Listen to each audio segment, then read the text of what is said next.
नाज़रीन, ज़रताज गुल के कोविड-19 से मुतालिक जो 19 पॉइंट्स थे वो पिछले 24 घंटे से सोशल मीडिया पर मौजूए बहस बने हुए हैं।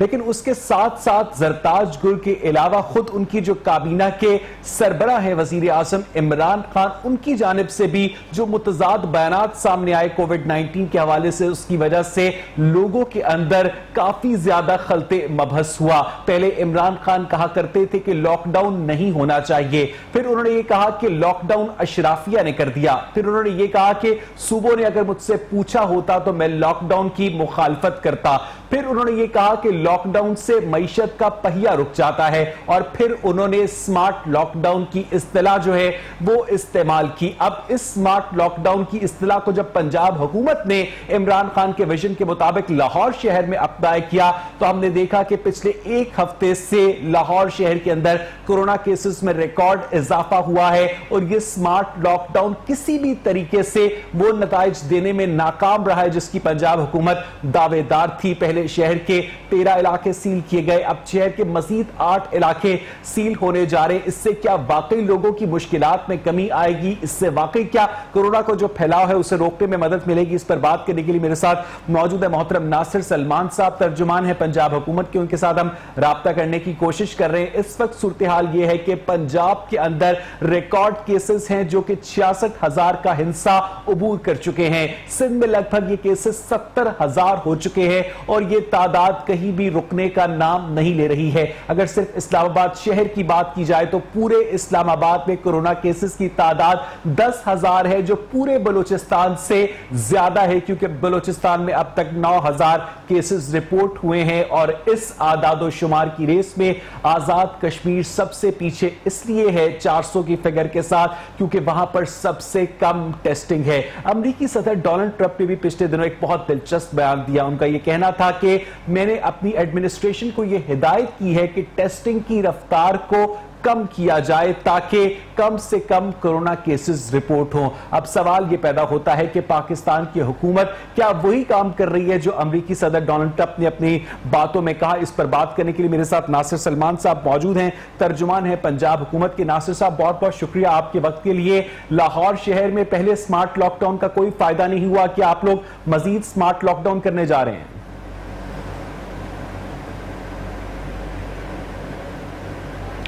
नासिर साहब, आपको मेरी आवाज आ रही है?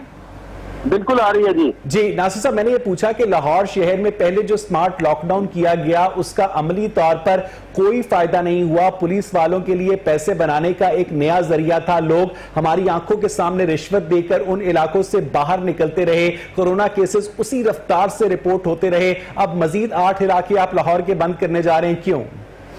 असल में मैं आपको बताना चाहता हूँ कि वैसे इस हवाले से स्मार्ट लॉकडाउन की जो इस्लाह है वो इस हवाले से बहुत जरूरी है लोगों के समझने के लिए। और आपके प्रोग्राम के तवज्जुह से मैं ये बताना चाहूंगा कि पाकिस्तान में जैसे ये वबा आई है, तकरीबन उसको 4 महीने से हम इस तरह की सूरत हाल से हैं कि लोग जो कारोबार करते हैं अपनी जिंदगी को चलाने के हवाले से, उसके अंदर बहुत बड़ी रोक आई है। क्योंकि पूरी दुनिया में एक ट्रेंड रहा है कि इसको रोकने के लिए लॉकडाउन का सहारा लिया गया, कहीं कर्फ्यू का सहारा लिया गया, ताकि लोगों में ये मर्ज जो बिल्कुल नया है पूरी दुनिया के लिए, हमारे लिए भी जो एक बहुत बड़ा चैलेंज बन के सामने आया, इसको हम फेस करते रहे। अब आपको पता है कि इतनी देर तक बड़े से बड़े मुल्क जिनकी इकोनॉमी बहुत बड़ी है वहां पर भी लॉकडाउन को रिलैक्स किया गया है। यूरोप के कई ममालिक में रिलैक्स किया गया है और जिंदगी नॉर्मलाइज हुई है। अब हमारे सामने 2 ऑप्शन है हमारे पास। जो हुकूमत की बहुत बड़ी कामयाबी है कि उसने बजाय इसके कि जो पिछली हुकूमतें वतीरा रखती थी कि आंखें बंद करने, जैसे नवाज शरीफ साहब कोई बयान नहीं दे रहे, जबकि वो पाकिस्तान के स्याह सफेद के तकरीबन 35 साल तक मालिक बने रहे, लेकिन हमने इसका चैलेंज का मुकाबला किया और लोगों को इसके हवाले से आगाह रखा। और नहीं, ये सारी बातें नासिर साहब हम सुन चुके हैं हुकूमत के लोगों। लॉकडाउन है, ये बहुत जरूरी है। आपने काफी तमहीद पहले बनाई है, मेरे लिए भी जरूरी है कि हुकूमत के मौक़िफ़ को आपके सामने लाने से पहले मैं कुछ अदादो शुमार आपके सामने पेश करता हूँ। आपको पता है कि लाहौर दुनिया का एक ऐसा शहर है जो कि आबादी के एतबार से और अपनी जो हुज्न है उसके एतबार से बहुत बड़ा शहर है। यहाँ पर जब हमने देखा कि कोरोना केसेस के अंदर तेजी से बढ़ता हुआ दिखाई दिया। जब हमने टेस्टिंग की तो हमने बजाय कि पूरे शहर को हम बंद कर दें, कारोबार को बंद कर दें, हमने मास्क को यकीनी बनाया और कुछ इलाकों जहां पर हमारे पास डेटा मौजूद था कि यहां से कोरोना केसेस ज्यादा हमें मिले हैं, तो हमने इस हवाले से स्मार्ट लॉकडाउन की इस्तेलाह को इस्तेमाल किया।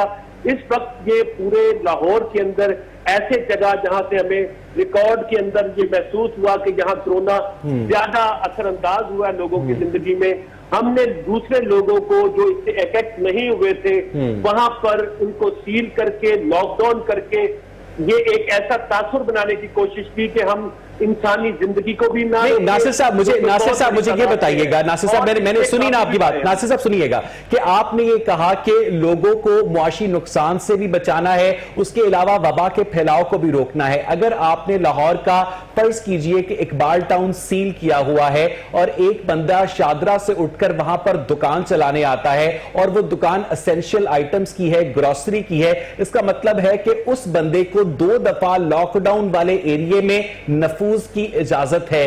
क्या वो वायरस लेकर बाहर नहीं आ सकता? नासिर साहब, आपको मैं इस हवाले से बताना चाहता हूं कि हमने एक इम्तनाई वबा ऑर्डिनेंस पास किया है जिसके मुताबिक कोई बंदा अब पब्लिक मुकामात के ऊपर बगैर मास्क के नहीं आ सकता। जो मास्क पहनता है उससे फैलाव के 50% से ज्यादा चांसेस कम हो जाते हैं। इससे तो आपकी आधी ब्यूरोक्रेसी अंदर चली जाएगी नासिर साहब। नहीं, मैं आपको बताना चाहता हूं कि ब्यूरोक्रेसी गवर्नमेंट ऑफ पाकिस्तान के आइन के मुताबिक यहाँ पाकिस्तान जब से बना है वो काम कर रही है। इसके हवाले से हमारी जो पॉलिटिकल क़यादत है उसने पूरे हर स्टेक होल्डर को साथ बिठा के हमने इस तरह की पॉलिसीज बनाई है। National command and operational centre में तमाम लोगों को जो स्टेक होल्डर होते हैं किसी भी माशरे को चलाने के हवाले से उनके साथ मुशावरत करते हुए ये बेस्ट हल निकाला है। क्योंकि लेकिन बहुत अच्छी बात है नासिर साहब, बहुत अच्छी बात है। मैं आपके इस इकदाम की मुकम्मल हिमायत करता हूं कि आपने लोगों की सेहत की हिफाजत के लिए मास्क के इस्तेमाल को जरूरी करार दिया, लेकिन इस लेजिस्लेशन पर जिन लोगों ने नासिर साहब अमल दरामद करवाना है वो खुद मास्क पहनते हुए हमें नजर नहीं आते सरकारी मीटिंग्स में, सरकारी गाड़ियों में। आखिर क्यों? असल में मैं बताऊं कि आपको पता है कि इस हवाले से अगर पाकिस्तान के पिछले अदवार में आप झांकें तो पिछली किसी भी हुकूमत में अवाम की तरबियत, अवाम के साथ क्या रवैया होना चाहिए गवर्नमेंट के इदारों में, इसके मुतालिक कोई काम नहीं किया। तालीम के हवाले से, सेहत के हवाले से इंसान को किन कवायद के ऊपर चलना चाहे तो वो एक मुहद्दब माशरा बनता है। आप इस मामले में सहाफी हैं, आप मुझसे बहुत बेहतर जानते हैं। मैं दूसरी तरफ आता हूं। नासिर साहब प्लीज सुनिएगा। नासिर साहब आप हमेशा ये बात करते हैं, आप हमेशा ये बात करते हैं कि लोगों की तरबियत नहीं हुई, कौम की तरबियत नहीं हुई। हुकूमतों में और अकेडमीज में फर्क होता है। हुकूमतें तरबियत नहीं करती, हुकूमतें लेजिस्लेशन पर अमल दरामद करवाती हैं। आज कोई बंदा गैर कानूनी असलहा लेकर घूम सकता है लाहौर में? नहीं, मैं आपको बताना चाहता हूं, देखें ये भी बात मैं आपको दुरुस्त अंदाज में आपके प्रोग्राम के एतबार से हमें एजुकेशनल टॉक भी करनी चाहिए। पूरी दुनिया के अंदर जहां ट्रैफिक का निजाम कायम है, जो ज़ीब्रा क्रॉसिंग है वो गवर्नमेंट का इनिशिएटिव होता है अवाम की सहूलत के लिए, फिर वो उसके ऊपर अमल दरामद के एतबार से महकमा पुलिस या ट्रैफिक को कहते हैं। इसके अलावा आपने पब्लिक मुकामात के ऊपर कैसे जाना है, गवर्नमेंट के नासिर साहब बहुत अच्छी बात की आपने, नासिर साहब बहुत अच्छी बात की। उन ममालिक में वजीर आजम साइकिल पर भी सफर करता है, उन ममालिक में पुलिस वाला जो होता है वो खुद कानून पर अमल दरामद करता है। नासिर साहब यहाँ पर पुलिस वाले कानून पर खुद अमल दरामद नहीं करते। भी हमारा वजीर आजम पहली मर्तबा अपने साथ 200 गाड़ियां लेके नहीं घूम रहा, उसका कोई बच्चा 40 गाड़ियां लेके घूम रहा। हमारा इस वक्त प्राइम मिनिस्टर अपने बगल के अंदर फाइलें लेके घूमता है। उसने लोगों को ये बताया है कि मैं आपकी तरह का एक आदमी हूं। तो ये भी नासिर साहब बात कहीं और चली गई है। नासिर साहब प्लीज सुने, नासिर साहब सुने, मेरे पास वक्त कम है। लाहौर शहर में लॉकडाउन करने का, खासतौर पर स्मार्ट लॉकडाउन करने का कोई फायदा नहीं हुआ। उन इलाकों से जितने केसेस रिपोर्ट हो रहे थे उससे ज्यादा केसेस हमारे हेल्थ रिपोर्टर के मुताबिक वहां पर रिपोर्ट हो रहे हैं। जब वहां पर फायदा नहीं हुआ तो आप मजीद इलाके क्यों सील कर रहे हैं? नासिर साहब मैं आपको बताऊं, आपको ये समझना है, आप ये मानते भी हैं और आप ये स्टडी भी करते हैं कि पूरी दुनिया के अंदर इस वबा से निपटने के लिए हिकमत अमली को वज़ा किया जा रहा है। कहीं पर एरोप्लेन को बंद किया, ट्रेन को बंद किया, फिर उन्होंने कहा कि आप पार्क में जा सकते हैं। हम भी ऐसे ही जदीद तकनीकी अंदाज के अंदर लॉकडाउन को टैकल कर रहे हैं। आप मुझे बताएं, अगर हम कर्फ्यू लगाएंगे, वो लोग नहीं, आपकी बात बिल्कुल ठीक है नासिर साहब, आप बेसिक बात को रिप्लाई करते हैं। मैं आपसे एम्प्लॉयड क्वेश्चन कर रहा हूं कि जिन इलाकों में आपने स्मार्ट लॉकडाउन किया, वहां पर रिजल्ट क्यों नहीं निकला? जो लोग हैं, मैं बताऊं, अगर वो अपने घरों में वहां पर हम करेंगे, उनको ये कहेंगे कि आप यहां रुके, तो हमारे लिए आसानी पैदा होगी कि कौन से इलाकों के अंदर कोरोना वायरस के पेशेंट मौजूद हैं जिनको हम तिब्बी इमदाद दे सके या होम क्वारंटीन की सहूलत के लिए उनको एजुकेट कर सके। इसके अलावा हमारे पास पूरे लाहौर को बंद करना हमारे लिए मुनासिब नहीं है। आपको भी पता है कि हमारे लोगों को रोजगार के वो मौके हासिल नहीं है। नासिर साहब, आपने बिल्कुल ठीक कहा। नासिर साहब, मैंने आपसे पहले भी पूछा था कि अगर एक शख्स बाहर से आता है लॉकडाउन वाले इलाके में, उसकी वहां पर ग्रोसरी की दुकान है, मास्क को लाजमी करार दे दिया है। हमने उन इलाकों के अंदर जाने के हवाले से वहां चौकियां कायम की है। उन चौकियों पर जो हाल है, आपने रिपोर्ट ली है, उन चौकियों के ऊपर बच्चे मजाक उड़ाते हुए निकलते हैं, कोई मास्क का इस्तेमाल नहीं करता। नासिर साहब, बाकायदा पुलिस वालों के रिश्वत के रेट बढ़ गए हैं। हर फर्द के पीछे एक पुलिस वाला नहीं लगा सकते। मेरे दोस्त अवैध, लेकिन हर मिनिस्टर के पीछे लगा सकते हैं ना। एक सिक्योरिटी फोर्स का बंदा नहीं लगा सकते। मैं आपको बताऊं कि इमरान खान साहब का बहुत मर्तबा ये कहना था कि इन्वेस्ट कीजिए अपने लोगों। अच्छा, बिल्कुल ठीक है, बिल्कुल ठीक है। नासिर साहब सुनिएगा, नासिर साहब, जिन इलाकों में लाहौर के स्मार्ट लॉकडाउन किया गया, वहां पर एक भी घर में टाइगर फोर्स का कोई बंदा नहीं पहुंचा। देखिए, मैं आपको बताऊं, टाइगर फोर्स के हवाले से तो ये बताना चाहता हूं, जहां पर गवर्नमेंट की जो हमारे डिप्टी कमिश्नर हैं, असिस्टेंट कमिश्नर हैं, इनकी एक बॉडी बनाई गई है। वो जहां पर मदद की जरूरत है, ये आपने समझना है, जहां पर मदद की जरूरत है वहां पर टाइगर फोर्स के लोगों को इनवाइट करते हैं। हमारे पास सफिशिएंट इस वक्त इन्फोर्समेंट एजेंसीज हैं, हमारे पास सफिशिएंट स्टाफ है। यानी अभी तक आपको टाइगर फोर्स की जरूरत ही नहीं पड़ी? नहीं, ये पड़ी है। मुख्तलिफ जगहों पे उनको किन जगहों पर भेजा गया है?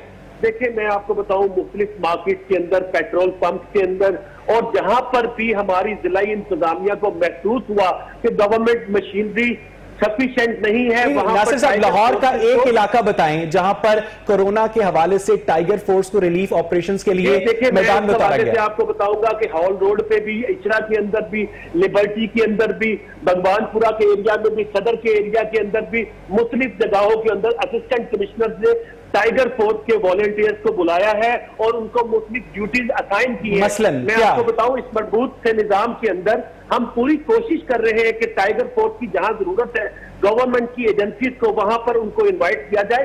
लेकिन आप ये भी मानते होंगे कि हमें ये जरूरत तब पेश आती है जब गवर्नमेंट की नहीं। नासिर साहब, बिल्कुल, नासिर साहब ठीक है, आपने खुद कहा कि टाइगर फोर्स को हमने हॉल रोड पे भेजा, हमने इचरा में भेजा, वहां पर टाइगर फोर्स से क्या काम लिया गया हॉल रोड पर और इचरा में? टाइगर फोर्स के इस हवाले से बताए, आपने अभी बताया कि फलां आदमी ने मास्क नहीं पहना हुआ, फलां आदमी ने सोशल डिस्टेंसिंग को मेंटेन नहीं किया, तो टाइगर फोर्स के नौजवान उनको जाके इस बात की तरगीब देते हैं। इस बात की तरगीब तो रेडियो टेलीविजन भी दे सकता है ना।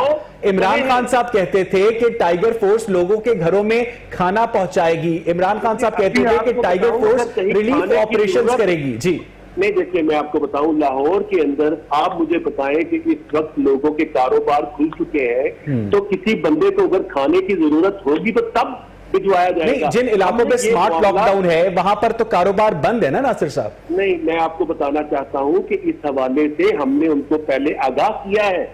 ये कोई कर्फ्यू का माहौल नहीं है, वहां से लोग अपने घर से जा सकते हैं। इसकी एसओपी, अगर आप जिस नोटिफिकेशन के तहत मोमन आगा साहब ने जो नोटिफिकेशन किया था, उसमें वादे तौर पे ये क्लियर किया गया है, अगर किसी घर के फर्द को अपनी ग्रोसरी के लिए बाहर जाना पड़ता है, मेडिकल फैसिलिटी के अवेलेबिलिटी के लिए बाहर जाना पड़ता है, तो उसको इजाजत नहीं। नासिर साहब ये बात तो बिल्कुल ठीक है, नासिर साहब बिल्कुल ठीक है, ये बात इट मेक सेंस। लेकिन मसला ये है कि अगर इन इकदामात के बावजूद भी मुतासरा इलाकों से उतने ही केसेस रिपोर्ट हो रहे हैं, तो फिर स्मार्ट लॉकडाउन ने अपना कोई रिजल्ट तो नहीं दिया।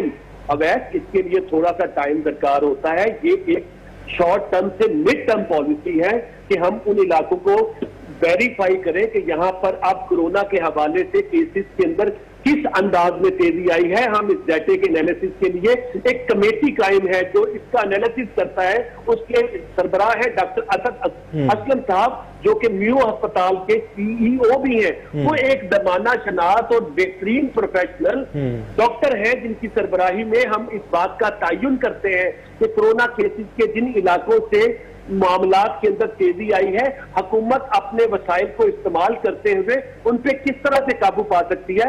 मैं आपके प्रोग्राम के तवज्जुह से एक मरतबा फिर बताता हूं कि पाकिस्तान की ग्राउंड रियलिटी को सामने रखा जाए।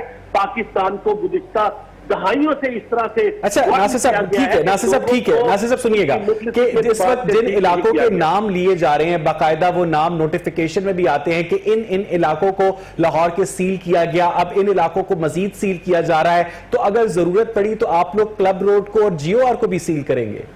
देखिए, आपको मैं बताना चाहता हूं कि जो क्लब रोड है और GOR 1 है, वहां पर आमदो-रफ्त पहले ही से रिस्ट्रिक्टेड है।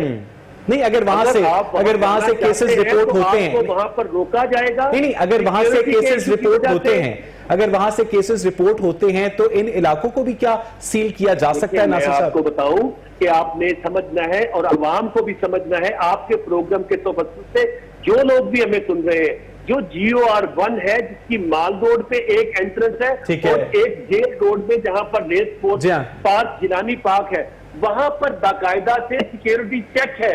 कोई बंदा ना वहां से बाहर किसी गैर मुल्की मामूली अंदाज में बाहर जा सकता है, ना ही वहां अंदर जा सकता है। तो इसके हवाले से ऑलरेडी वहां पर एक हाई सिक्योरिटी जोन है जो हमारे मुल्क के सिक्योरिटी हाई सिक्योरिटी जोन के अंदर क्या कोरोना केसेस रिपोर्ट नहीं हो सकते? नासिर साहब, नहीं, मैंने आपको बताया है कि वो ऑलरेडी एक रिस्ट्रिक्टेड एरिया है। अच्छा, वहां से अगर कोरोना केसेस रिपोर्ट हुए भी हैं तो वो ऑलरेडी लॉकडाउन की कैफियत है उस इलाके के लिए। हमारी हुकूमत दो नहीं एक पाकिस्तान का नारा लगा के आई है, और मैं आपको बताना चाहता हूं कि इसके पॉजिटिव पॉइंट को आपको मानना पड़ेगा। जिन लोगों के बिल के अंदर से हमने बिजनेस को रिलीफ देने के हवाले से नहीं, अभी नासिर साहब आप कह रहे हैं कि GOR 1 में बहुत रिस्ट्रिक्टेड एक्सेस है, फिर आप ये कह रहे हैं कि दो नहीं एक पाकिस्तान, ये तो कई पाकिस्तान है। चाह रहा हूं कि रिस्ट्रिक्शन आपने मुझसे पूछा है कि वहां पर क्या लॉकडाउन आप लगाएंगे या नहीं।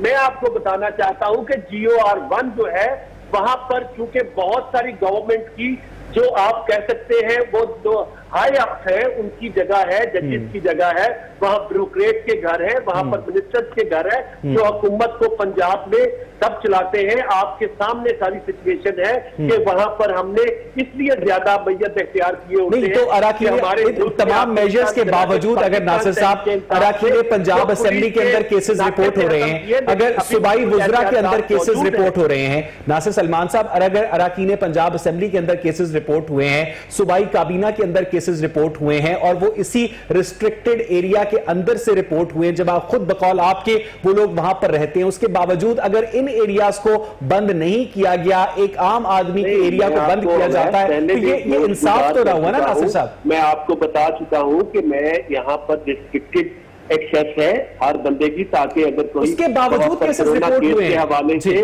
कोई बंदा रिपोर्ट हुआ है तो लोगों को इस वबा से बचाने के लिए जो गवर्नमेंट की पॉलिसी है वही वहां पर हम नाफिज किए हुए हैं। इसके हवाले से ये तासुब कतन दुरुस्त नहीं है कि पाकिस्तान तहरीक इंसाफ नवाज शरीफ या शहबाज शरीफ रिजीम की तरह कोई VIP कल्चर के प्रमोटर है। आपको पता है कि हमारे जो गुजरा है वो अवाम के साथ जिस तरह से मिलते हैं उनके साथ ना कोई प्रोटोकॉल है, ना ही वो चीजों की। आपके गुजरा के साथ प्रोटोकॉल नहीं है? बड़ी नासिर साहब, आपके गुजरा के साथ प्रोटोकॉल नहीं है? नहीं, आप मुझे बताएं कि मियां असलम इकबाल साहब, अब्दुल अलीम खान साहब, जो लाहौर में शफकत महमूद साहब, मैं आपको पूरी गारंटी से कह सकता हूं अगर आप उनके साथ कोई पुलिस की गाड़ी करें, मैं अभी अपनी गवर्नमेंट के ओहदे से इस्तीफा दें। नहीं, आपको एक दफा दोबारा कहिएगा कि पंजाब काबीना के वज़रा के साथ, पंजाब काबीना के वज़रा के साथ कोई प्रोटोकॉल नहीं है। वजीर आला पंजाब जो है कोई प्रोटोकॉल एंजॉय नहीं करते। मैं आपको बताना चाहता हूं, आपके सारे लोगों को सुनना है लाहौर के, मियां असलम इकबाल साहब हमारे इंडस्ट्रीज के वजीर हैं, और उसके अलावा अब्दुल अलीम खान साहब सीनियर सूबाई वजीर हैं, इसके अलावा राजा बिशारत साहब। अगर मुझे आप इनके साथ, अच्छा, अगर डॉक्टर यास्मीन राशिद के साथ 3 पुलिस की गाड़ियों की फुटेज में आपको भिजवा दूं फिर? देखिए, मैं आपको बताऊं, अगर किसी ऐसी जगह के अंदर स्पेशल ड्यूटी के लिए आप कोई पुरानी फुटेज दिखाएंगे जिसके लिए पुरानी फुटेज नहीं सर, 1 हफ्ता पुरानी फुटेज हवाले से वहां पर है, आप मेरे भाई लोगों को बताएं कि पाकिस्तान तहरीक इंसाफ की हुकूमत। अच्छा, एक छोटी सी बात नासिर साहब मुझे सेगमेंट क्लोज करना है। जब नवाज शरीफ साहब के साथ पुलिस की गाड़ियां होती थी तो वो शहाना कल्चर होता था, आप लोगों के साथ पुलिस की गाड़ियां होती है तो वो सिक्योरिटी होती है। देखें कि मॉडल टाउन के अंदर नो गो एरिया था। अच्छा, जाती अमरा के रिकॉर्ड को निकाले। नासिर साहब मेरी बात सुने, जब नवाज शरीफ साहब के साथ पुलिस की गाड़ियां होती थी तो वो प्रोटोकॉल था, आप लोगों के साथ होती है तो वो सिक्योरिटी होती है। मैंने आपको पहले भी बताया है, कल लाहौर के अंदर थमनाबाद में मियां असलम इकबाल साहब, सर बार बार आप मियां असलम इकबाल का नाम लेकर उन्हें क्यों आप मुसीबत में घसीट रहे हैं? आपको बहुत बड़ी बात की है कि मैं अभी अपने ओहदे से इस्तीफा दूंगा और अवाम की अदालत में जाके ये माफी मांगूंगा कि देखें मैंने गलत बयानी की है। बोलता लाहौर में जो नासिर साहब जो वुज़रा प्रोटोकॉल लेते हैं उनका क्या? नासिर साहब जो वुज़रा प्रोटोकॉल लेते हैं, आपका यहाँ पर एसपी प्रोटोकॉल लेता है, आपका एएसपी प्रोटोकॉल लेता है, आपका डीआईजी प्रोटोकॉल लेता है, जिसकी वजह से वो यहाँ पाकिस्तान के स्याह और सफेद का अपने बाद अपने बच्चों को भी हमारे ऊपर मुसल्लत करना चाहता था। उसकी वजह से वो सोच थी, वो तारीख सोच, जिसमें पाकिस्तान के लोगों को महसूम बनाना था, पाकिस्तान के आम लोगों को ये बावर कराना था कि आप गरीब लोग हैं और मैं शहंशाह हूं, आपको मेरे। अच्छा, एक आखिरी सवाल नासिर साहब, अगर स्मार्ट लॉकडाउन की पॉलिसी ने, नासिर साहब अगर स्मार्ट लॉकडाउन की पॉलिसी ने रिजल्ट्स ना दिए तो आप लोग क्या करेंगे? नासिर साहब अगर स्मार्ट लॉकडाउन की पॉलिसी ने आप लोगों को मुतवक्का रिजल्ट्स ना दिए तो आप लोग क्या करेंगे?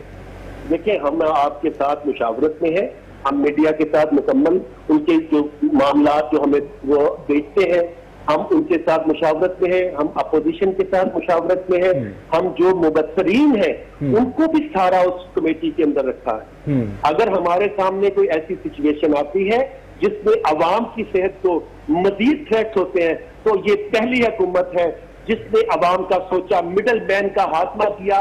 गंदम की प्रोक्योरमेंट में भी जब इंसाफ कैश प्रोग्राम के तहत पैसा मिला है, ये पाकिस्तान की तारीख में पहली मर्तबा के गरीब को उसकी इज्जत नफ्स को मजरूह किए बगैर किसी मिडल मैन के। ये हमारी टेंडेंसी है, आपको ये बात अच्छे तरीके से समझना होगी कि हमारी जो हुकूमत है। बहुत बहुत शुक्रिया नासिर सलमान साहब, बहुत तफसील से उन्होंने पंजाब हुकूमत का मौक़िफ़ सामने रखा। उनका यह कहना था कि लाहौर के जिन इलाकों में लॉकडाउन किया गया है, स्मार्ट लॉकडाउन किया गया है, वहां पर इसकी जरूरत है। उन्होंने साथ साथ इस बात पर भी एम्फेसाइज किया कि जो GOR का इलाका है लाहौर में, वहां पर बहुत रिस्ट्रिक्टेड एक्सेस है, लेकिन उन्होंने इस बात का जवाब देने से गुरेज किया कि उस रिस्ट्रिक्टेड एक्सेस के बावजूद वहां से वुज़रा के सूबाई अराकीन असेंबली के कोरोना टेस्ट पॉजिटिव क्यों आए। मुझे यहां पर एक ब्रेक लेनी है, स्टे विद अस।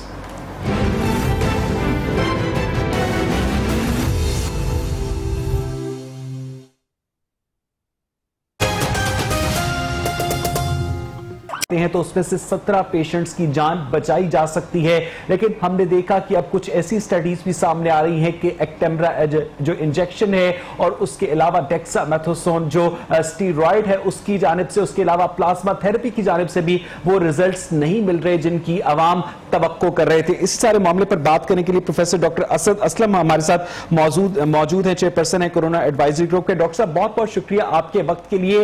ये डेक्सामेथासोन को तो ब्रिटिश साइंटिस्ट ने इंडोर्स किया, अब इसके भी रिजल्ट्स नहीं आ रहे। जी बिस्मिल्लाहिर्रहमानिर्रहीम।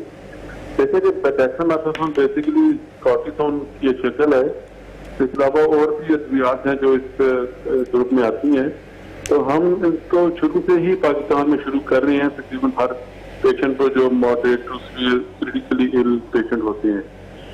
और इसके अलावा आपको जैसे पता है कि एक्टेम्ब्रा भी यूज हुआ, प्लाज्मा थेरेपी भी। लेकिन मैं आपको यहाँ पर एक बात वजाहत कर दूं कि ये जो तीनों चीजें हैं ना, ये बीमारी की शिद्दत को कमी में करती है। ठीक है। ये बीमारी का इलाज नहीं है कि ये कोई जो मेन काज है उसको ट्रीट नहीं करती। ये सिर्फ जो बीमारी की वजह से सोजिश होती है पूरे जिस्म के हर हिस्से में, ये उसकी शिद्दत में कमी करती है। और ये डिपेंड करता है कि कितनी शिद्दत की सोजिश है, तो उस हिसाब से तो ये अद्वियात असर करती है। यानी इससे पहले जो डॉक्टर्स थे उनकी लाइन ऑफ एक्शन ये थी कि इन अद्वियात के जरिए मर्ज की शिद्दत को कम किया जाए और इन द मीन वाइल मरीज की इम्यूनिटी को बूस्ट किया जाए ताकि उसका जिस्म खुद एंटीबॉडीज बनाकर वायरस का मुकाबला कर सके। Right sir? बिल्कुल, एग्जैक्टली, बिल्कुल। तो डॉक्टर साहब, आप क्या समझते हैं कि लोगों ने, हमने देखा कि ऑक्सीजन सिलेंडर स्टोर करने शुरू कर दिए, हमने देखा कि डेक्सामेथासोन स्टोर से गायब होना शुरू हो गई, हमने देखा कि एक्टेम्बरा जो इंजेक्शन है उसकी प्राइस में बेतहाशा इजाफा हो गया, लोगों ने प्लाज्मा फरोख्त करना शुरू कर दिया। उसके अलावा प्लाज्मा डोनेट करने पर जो फिरका वाराना जो फर्क थे उनको मलूज़े खातिर रखा जाने लगा। एक पूरी जो स्ट्रक्चर थी सोसाइटी की वो चेंज हो गई इन अद्वियात के पीछे। डॉक्टर साहब बिल्कुल, ये आपने तो बड़ी सही बात की है। ये सारा आदमी ने अपने ज़मीर के मुताबिक काम किया, लेकिन अल्हम्दुलिल्लाह गवर्नमेंट ने ना बर वक्त कदम उठाते हुए एक्टेम्बरा के सिलसिले में खास तौर पर एक्शन लिया। और इस वक्त पंजाब के जितने भी सरकारी अस्पताल हैं जहाँ पर कोरोना के पेशेंट दाखिल हैं, वहाँ पर ये दवाई एक्टेम्बरा के इंजेक्शन पहुँचा दिए गए हैं। और हर पेशेंट को जिसको जरूरत है, जिसको पल्मोनोलॉजिस्ट और फिजिशियन लिख के देते हैं कि इनको लगाया जाए, उनको फ्री ऑफ कॉस्ट लगाया जा रहा है, बगैर किसी पैसे के। और इस दवाई के ओवर द काउंटर सेल भी मुकम्मल ममानियत है। और प्राइवेट हॉस्पिटल का भी 35% कोटा दे दिया गया है। और वहाँ भी अब किसी पेशेंट को अगर कोई लिख के देता है कि ये बाजार से ले आए जाके, तो बेसिकली वो उसका फ्रॉड कर रहे हैं। ये आप अपने प्रोग्राम के मुसाफिर से लोगों को जरूर इत्तला दें कि एक्टेम्बरा का इंजेक्शन सरकारी अस्पतालों में मौजूद है। अगर कोई आपको लिख के देता है तो वो आपके साथ फ्रॉड कर रहा है। ये बड़ी जबरदस्त बात है, बड़ी जबरदस्त बात है, क्योंकि अगर आप एक जुमला दोबारा रिपीट करेंगे तो इसकी ब्लैक मार्केट है, उसको तो आप क्वैश कर सकते हैं। प्लीज गो अहेड डॉक्टर साहब। जी, मैं ये अर्ज कर रहा हूँ कि हुकूमत ने सरकारी अस्पतालों में जहाँ कोरोना वार्ड और ICU हाई डिपेंडेंसी यूनिट कायम किए गए हैं, वहाँ पर एक्टेम्बरा कोटे के हिसाब से हर अस्पताल में, मेयो में, जनरल अस्पताल, सर्विस, जिना अस्पताल, PKLI सब जगह मुहैया कर दिए गए हैं। और वहाँ पर मुफ्त लोगों को लगाया जा रहा है। अगर इन अस्पतालों में कोई किसी को पेशेंट को लिख के देता है कि आप ये बाजार से लेके आए, तो बेसिकली कोई उनके साथ फ्रॉड कर रहा है, क्योंकि हुकूमत ने फ्री ऑफ कॉस्ट। उस फ्रॉड के भी बड़े टेक्निकल तरीके हैं जो निजी अस्पतालों में डॉक्टर्स हैं, हमारे एक जानने वालों को उन्होंने बताया कि जनाब जो सरकारी अस्पतालों में एक्टेम्बरा इंजेक्शन एडमिनिस्टर किया जा रहा है उसकी स्टोरेज प्रॉपर नहीं है, उसकी एफिकेसी प्रॉपर नहीं है, इस वजह से आप सरकारी अस्पताल जाने से गुरेज करें, वहां पर शॉर्ट डेथ आपका इंतजार कर रही है। डॉक्टर साहब, इस तरह की बातें की गई निजी अस्पतालों में। अल्लाह का शुक्र है जी कि अभी तक जितने लाहौर के सरकारी अस्पतालों में ये इंजेक्शन लगाए गए, 70 to 75% रिकवरी रेट है इंजेक्शन लगाने के बाद। इतना प्रोग्रेस हुआ पेशेंट का। और बाकायदा प्रॉपर इसकी ड्रग को स्टोर किया जाता है। मेरा ख्याल है ये डिस इन्फॉर्मेशन है कि इनको ठीक तरह स्टोर नहीं किया जा रहा।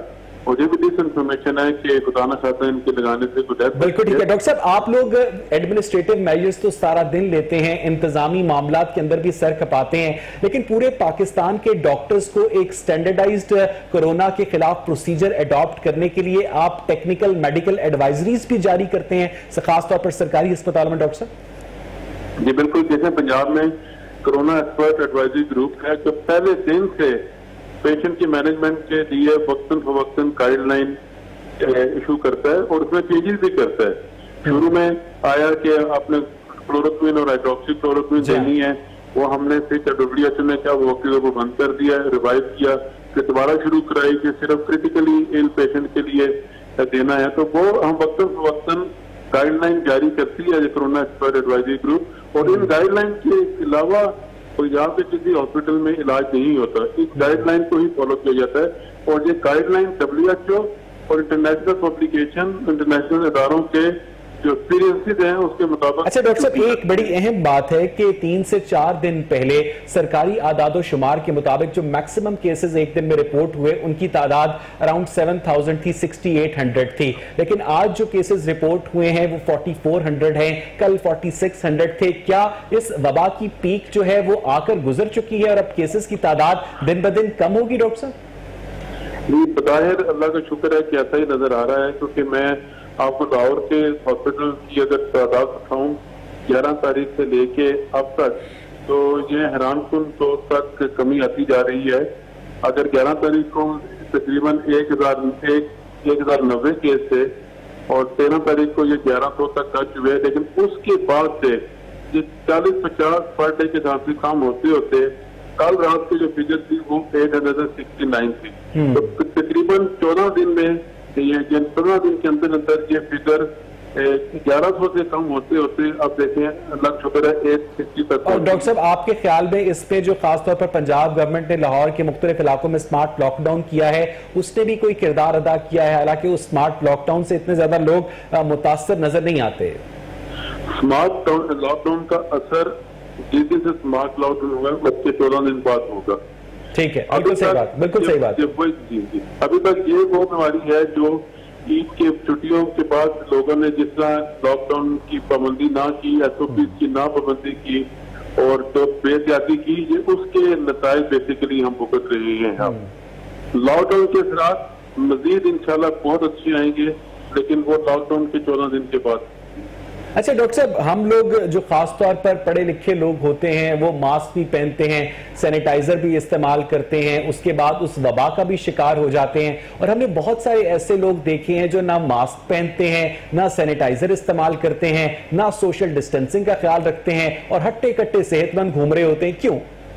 देखें 90% लोग ऐसे हैं जिनको कोई साइन सिम्टम नहीं होते, वो एसिम्प्टोमेटिक होते हैं और वो कैरियर्स होते हैं फिर भी, और कैरियर होते हैं, उनको खुद तो कोई नुकसान नहीं हो रहा था लेकिन वो दूसरों को नुकसान पहुंचा रहे होते हैं। उनको सबको इस वक्त ये एहसास करना चाहिए, ये समझते हुए कि शायद मैं कैरियर हूँ, मैंने दूसरे को बचाना है और दूसरे से खुद बचना है। इस वक्त लफ्ज जो है ना, पर्सनल प्रोटेक्शन, पर्सनल जो लॉकडाउन है और सबसे अहम लफ्ज है पर्सनल लॉकडाउन, उससे हम बीमारी को फैलने से रोक। अच्छा डॉक्टर साहब, आप रिकमेंड करते हैं कि अगर किसी शख्स को शुबा हो कि उसे कोरोना होके ठीक हो चुका है तो उसे एंटीबॉडी टेस्ट करवाना चाहिए? ये एंटीबॉडी जरूर टेस्ट कराना चाहिए, उसमें उनको इम्यूनोग्लोबुलिन जी का पता चलता है और वो बताता है कि इससे पहले बीमारी हो चुकी है। लेकिन उसका पीरियड खास पीरियड होता है, 7 दिन बीमारी जो है उसके बाद से बनने शुरू होते हैं। और कई दफा ये भी होता है कि वो टेस्ट कराते हैं तो नहीं भी मिलती, तो इसलिए 1 हफ्ते बाद दोबारा भी रिपीट कराते हैं। तो इसका मतलब है कि ऐसे शख्स को खुद से आइसोलेशन में जाना चाहिए उसके बाद? नहीं, जब रिकवरी, जब पहले सिम्टम जब होता है कोरोना की बीमारी का, उसके 10-15 दिन 14 दिन बाद आदमी एसिम्प्टोमेटिक हो जाता है। ठीक है, तो उसके बाद किसी खास जरूरत नहीं होती उनको आइसोलेशन में जाने के, वो तकरीबन अपने आप को डिजीज फ्री ही समझे। अच्छा डॉक्टर साहब, आजकल सोशल मीडिया पर एक बात बहुत सर्कुलेट कर रही है कि पाकिस्तानियों को खास तौर पर जो बचपन में बाजू पर हिफाजती टीके लगाए जाते हैं, जो वैक्सीनेशन की जाती है, उसने बहुत अहम किरदार अदा किया है पाकिस्तान में इतने अच्छे रिकवरी रेट में। इस बात में कुछ सदाकत है डॉक्टर साहब? देखिए, हमारे बिल्कुल बहुत अच्छी EPI इम्यूनाइजेशन, बड़ा अच्छा प्रोग्राम चल रहा है। लेकिन देखिए बाहर में डेवलप कंट्री में भी उससे भी ज्यादा बेहतर चल रहा है, लेकिन उनका जो आपने हाल देखा, उन लोगों को BCG वैक्सीनेशन लगी हुई सबको, लेकिन नॉर्थ अमेरिका, पूरा यूरोप में देखने क्या अशर बर्पा किया इस बीमारी ने। अच्छा डॉक्टर साहब, ये बताइएगा कि मेडिकली तो हम लोग इस बीमारी से नबर्द आजमा है ही, अवाम, डॉक्टर सब मिलकर इसके खिलाफ जंग लड़ रहे हैं। ऐसे में जो नफ्सियाती अवामिल है, लोगों के अंदर एक डर है, एक खौफ है, एक साइकोलॉजिकल फियर है, उसके ऊपर कैसे काबू पाया जाए डॉक्टर साहब? क्योंकि एक डॉक्टर बड़ा माहिर होता है अपनी फील्ड में, लेकिन वो बहुत ही कोल्ड लहजे में जब मरीज की तरफ देखे बगैर प्रिस्क्रिप्शन पैड के ऊपर दवाई लिख रहा होता है तो मरीज का दिल टूट जाता है। डॉक्टर साहब, बिल्कुल आपने सही बताया कि ये एक साइकोलॉजिकली का बहुत बुरा असर होता है, क्योंकि ये बीमारी अभी तो हमने होम आइसोलेशन की इजाजत दे दी है, लेकिन एक वक्त था जब बिल्कुल तंदुरुस्त लोग, सिर्फ जो पॉजिटिव थे, कोई साइन सिम्टम नहीं था, उनको जब हमने 10-14 दिन या कई दफा 21-22 दिन भी रखा, सबसे ज्यादा डिप्रेशन में वो लोग गए। अग्रेशन, डिप्रेशन, उन्होंने इतना मुजाहरा किया कि शायद डोमेस्टिक वायलेंस के केसेस रिपोर्ट हुए डॉक्टर साहब। एग्जैक्टली। तो अब जो पेशेंट आ रहे हैं ना, बेसिकली क्रिटिकल पेशेंट आ रहे हैं, इस वक्त प्रेजेंटेशन है ही क्रिटिकल पेशेंट की। तो वो पेशेंट इस वक्त ऐसी हालत में है कि वो ज्यादातर बिस्तर में आराम करते हैं, जिनको ऑक्सीजन लगी हुई है, उनको इस वक्त वो वाला एलिमेंट नहीं है डिप्रेशन का जो हमने पहले। अच्छा डॉक्टर साहब, एक बात बताइएगा कि इस वक्त खासतौर पर लाहौर में 100% वेंटिलेटर ऑक्यूपेंसी है? नहीं जी, इस वक्त भी लाहौर में 39 वेंटिलेटर खाली हैं और तकरीबन 506 हाई डिपेंडेंसी यूनिट में से तकरीबन 210 के करीब हाई डिपेंडेंसी यूनिट खाली हैं लाहौर के 31 अस्पतालों में, और तकरीबन 210 के करीब ये वेंटिलेटर में से इस वक्त तकरीबन 39 वेंटिलेटर लाहौर के अस्पतालों में खाली है। और इस बात का फैसला सिर्फ डॉक्टर्स की टीम बगैर किसी सिफारिश के करती है कि इस शख्स को वेंटिलेटर की जरूरत है? लोग अभी कोरोना पेशेंट को अस्पताल नहीं लेकर जाते तो सिफारिशें ढूंढना शुरू कर देते डॉक्टर साहब। अब सबसे बड़ा डायलेमा ये है कि लोग ना घर से जब चलते हैं तो उनको ये समझते हैं कि हाँ उनको वेंटिलेटर की जरूरत है। ऐसी बात नहीं है। वेंटिलेटर से पहले भी 2 स्टेप्स हैं, हाई फ्लो ऑक्सीजन, सी पैप लगाना, पाई पैप लगाना। देखें 80-90% पेशेंट उनसे ही रिकवर हो जाते हैं। बहुत कम पेशेंट हैं, 5-10% जिनको वेंटिलेटर, इन्वेसिव वेंटिलेटर पर जाना पड़ता है। तो इसलिए लोगों को घर से निकलते वक्त ये नहीं सोचना चाहिए कि खुदा ना खासा उनका मरीज वेंटिलेटर का ही कैंडिडेट है। तो लेकिन अभी भी फिर भी वेंटिलेटर, अल्लाह का शुक्र है, किसी को अभी तक ऐसी नौबत नहीं है। बहुत शुक्रिया प्रोफेसर डॉक्टर असद असलम साहब, बहुत अहम बातें उन्होंने बताई, जिसमें से एक ये भी बात थी कि एक्टेम्बरा जो इंजेक्शन है वो सरकारी अस्पतालों में मुफ्त एडमिनिस्टर किया जा रहा है, सिर्फ और सिर्फ कंसर्न डॉक्टर की प्रिस्क्रिप्शन के ऊपर। मुझे यहाँ पर एक ब्रेक लेनी है, स्टे विद अस। नाज़रीन, कोरोना इस वक्त पाकिस्तान में अपनी पीक को टच कर रहा है। केसेस की तादाद में रोज बरोज इजाफा हो रहा है, मगर उसके बावजूद भी जो दायरे गैर में फंसे पाकिस्तानी हैं वो अब भी अपने प्यारों के पास वापसी के मुंतजर हैं। PIA की जो फ्लाइट्स हैं उन पर बहुत महंगी टिकट्स अवेलेबल हैं, और यह भी कहा जा रहा है कि सिफारिश के बगैर उन खुसूसी फ्लाइट्स के ऊपर भी जो बैरून मुल्क फंसे पाकिस्तानी हैं उन्हें टिकट्स नहीं मिल रही। इस मामले पर बात करने के लिए मेरे साथ टेलीफोन लाइन पर मौजूद है मोहतरम इकराम कुरैशी साहब, कन्वीनर हैं ओवरसीज एम्प्लॉयमेंट एंड डेवलपमेंट के। इकराम साहब, जो बैरून मुल्क फंसे पाकिस्तानी हैं, इन वबा के दिनों में जो बेरोजगार भी हो गए हैं, उनकी वतन वापसी के लिए क्या किया जा सकता है? देखेंगे पूरी दुनिया में पाकिस्तानी तकरीबन को 90 लाख के लगभग हैं। GCC ममालिक में 45 से 50 लाख के लगभग हैं। इन ममालिक से तकरीबन 22 से 23 बिलियन की रेमिटेंस आती है। गौर करने वाली बात यह है कि IMF से जब हम 8 अरब डॉलर का कर्जा लेते हैं तो वो नाक की लकीरें निकाल के हमें देते हैं। और ये मैं आपको ये बता रहा हूं कि इन लोगों को क्या हमारी गवर्नमेंट ने क्या फैसिलिटीज दी हैं, क्या इनको इन्होंने मद्देनजर रखा है कि ये पूरी हमेशा ये पाकिस्तान की गवर्नमेंट ने, जब भी गवर्नमेंट आई है ओवरसीज पाकिस्तानियों से हमेशा इन्होंने डिमांड की है। अभी भी कोरोना की पोजीशन में इन्होंने बाकायदा ओवरसीज पाकिस्तानियों से रिक्वेस्ट किया कि आप इस वक्त हमारी मदद करें, लेकिन उसके बिल्कुल अपोजिट हमारे पाकिस्तानी उधर फंसे रहे और सफारतकारों का हाल वो बुरा था। CWA का कोई मतलब प्रॉब्लम था।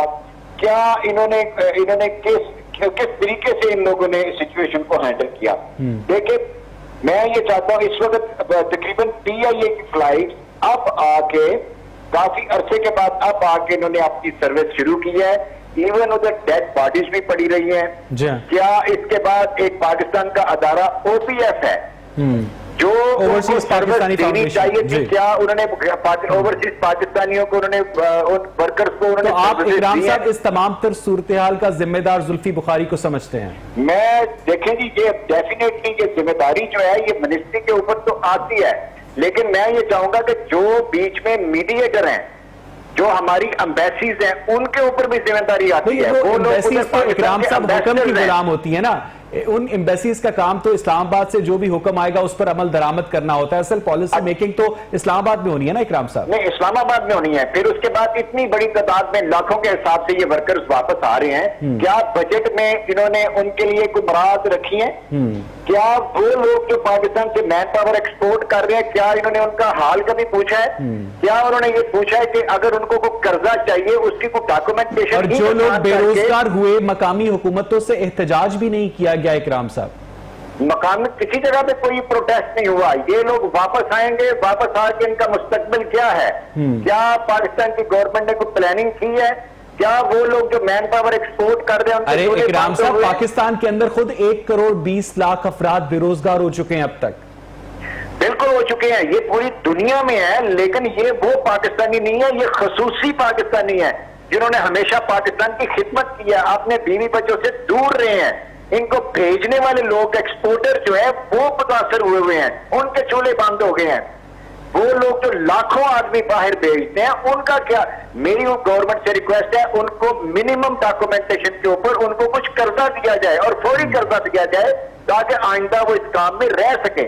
अच्छा इकराम साहब, एक बड़ा अहम सवाल यह है कि खासतौर पर जीसीसी कंट्रीज में जो फंसे पाकिस्तानी हैं, उनके साथ वहां पर जो काउंसलेट्स हैं, सिफारत खाने हैं पाकिस्तान के, उन लोगों का रवैया कैसा है इकराम साहब? सर मैं तो हमेशा कह रहा हूं कि सीडब्ल्यूए का स्टाफ, सीडब्ल्यूए वो लोग होने चाहिए जो एक्सपर्ट हों, जो मामला फाहिम हो, जो जिनके पास मैन पावर का एक्सपीरियंस हो। इन लोगों को कैंपों में जाना चाहिए था। पाकिस्तानी के जो कैंप है पूरे जीसीसी ममालिक में। इस मसले पर हम आपसे फिर भी बात करेंगे। बहुत बहुत शुक्रिया हमें ज्वाइन करने के लिए। उन्होंने इस बात पर मायूसी का इजहार किया कि हुकूमत पाकिस्तान बैरून मुल्क फंसे पाकिस्तानियों के लिए कोई खास इक़दाम नहीं कर रही। प्रोग्राम देखने के लिए शुक्रिया।